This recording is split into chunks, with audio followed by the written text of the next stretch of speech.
Hey everyone, this is Randy from BibleBuyingGuide.com. Today I'm taking a look at the ESV Church History Study Bible in genuine leather from Crossway. So this is a very interesting Bible. It has writings from the early church writers, early church fathers. Let's see, we have 20,000 study notes from historical figures, 12 articles, a glossary of historical figures, over 60 passage in history callouts. Those are a little hard to find. I actually almost didn't believe they were in there until I found them. Introductions to each book, and these introductions do use writings from the writers, and then a full concordance and maps. So let's take a quick look. So the genuine leather is a little bit thin. It's got some ripples in there as you see it folding. Paste down liner. It is genuine leather. It's not my favorite cover from them, but I do think it's a little bit better cover than the imitation leather. And then there's the spine, kind of fancy. One ribbon, Smythe sewn. This is made in China.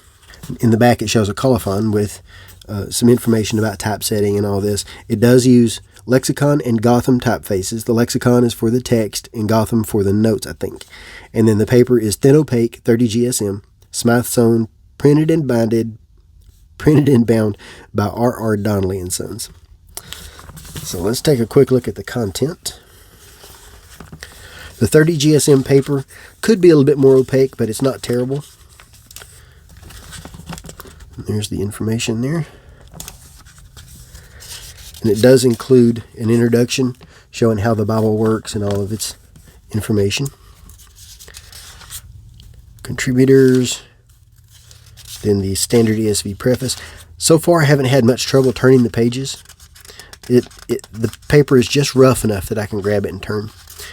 And then here is the introduction is on a separate page, centered in the page, and most are about half a page in that range. And they do include information about the book and then some quotes from early church writers. Or ancient church writers. The page layout follows the same structure for every page. It doesn't have things in the text. They're all down at the bottom of the page. So we have a double column paragraph setting. Across the top, we've got the page number in the center, book name, chapter and verse number in the outer corner. Under the text is the footnotes, and they do include some references and things like that. And then the cross references under this. It does have 80,000 cross references. These are the same used in the ESV Study Bible. And then under the text, separated by a line in double column, it looks like standard commentary, but this is the comments from the ancient writers. And it does give you the name of the writer and the book that it's from for every one of them. And it includes people like John Calvin, Matthew Henry, popular names, and some that you may not have heard of, but a lot of ancient writers are in here. So this does give a little bit of a mix of personalities, a little bit of a mix of writing style, a little bit of a mix of maybe train of thought, Jonathan Edwards. Some really popular. This is one of the callouts. At first I wasn't sure they were even here.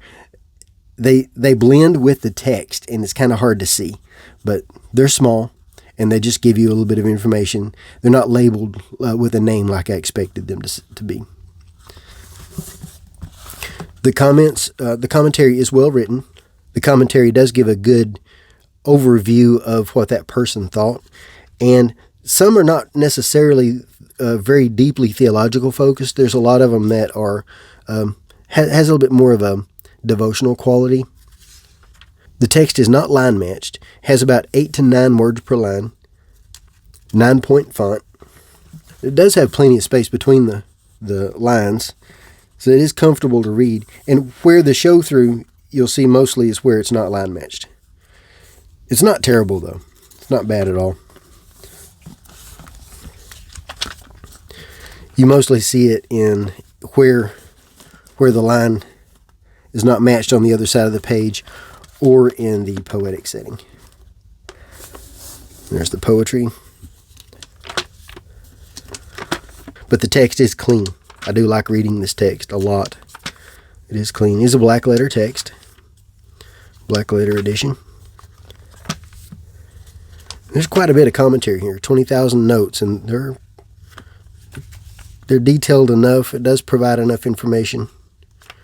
And as you can see, it does not necessarily verse by verse, but a lot of times it's close. This one is so far. It's pretty close. So there's a lot there. And then in the back is not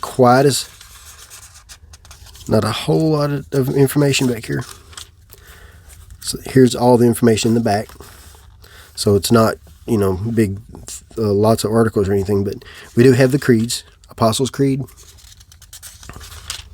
Nicene Creed, Chalcedonian definition, and then some articles. 12 articles, and they cover things like history of biblical interpretation, lots of history. This is good information. History of translation, the kind of articles I like a lot. History of biblical preaching, patristic era, Middle Ages, the Bible and the Reformation. These are well written, easy to read, good information. I like these.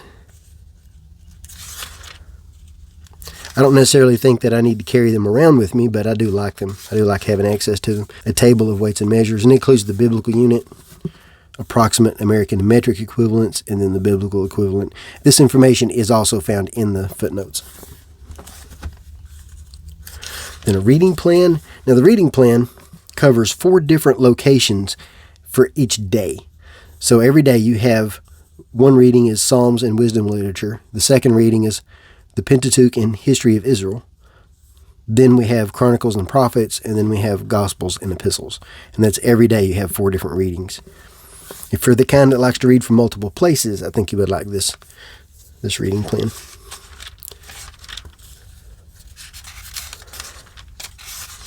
And then an author index, and this is every author that is used in the notes. And now it doesn't give you an index of where their notes are found, but it does tell you a little bit about the author. It gives you their name, their date of birth and death, and then what they're known for. And that's everyone that's in here.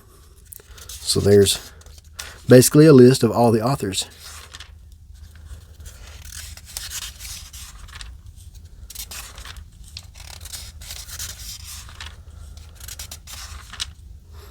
So some well-known authors.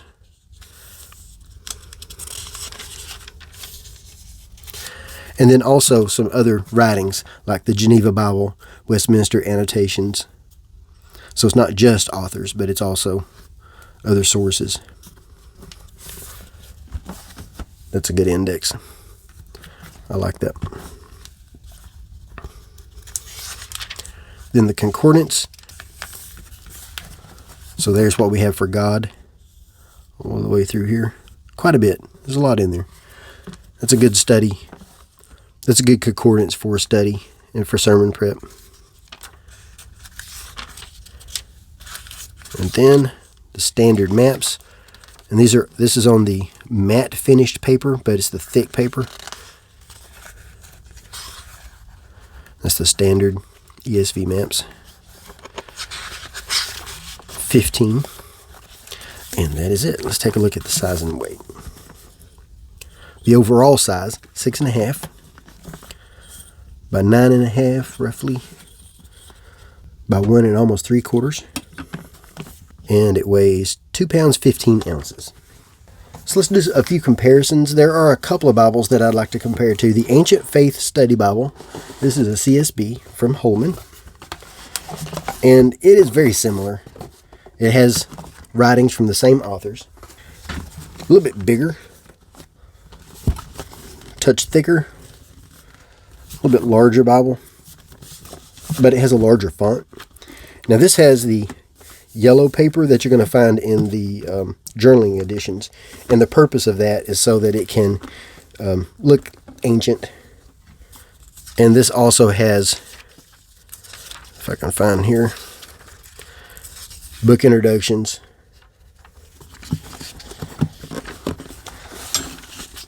Similar book introductions.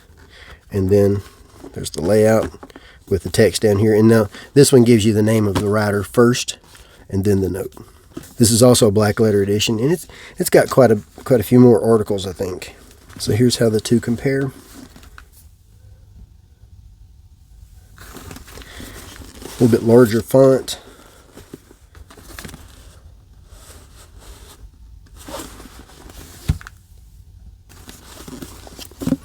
And then in the back it's got the creeds, and it's got the standard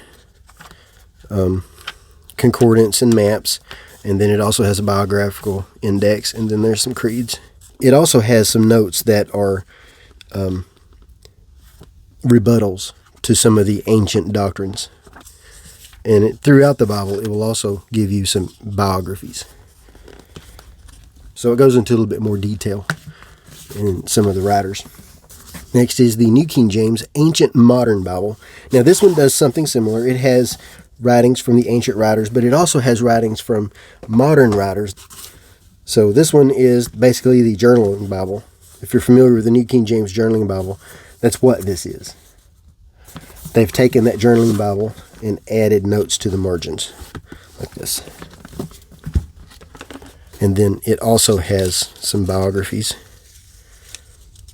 added throughout. By using the journaling Bible, they've actually ended up with a lot of space that is empty, and can give you more space for notes if you want, but it also ends up being a lot of empty space. And then there's a look at its book introductions, and then there's the text. And here's how they compare. Single column versus the double column. A little bit difficult to compare,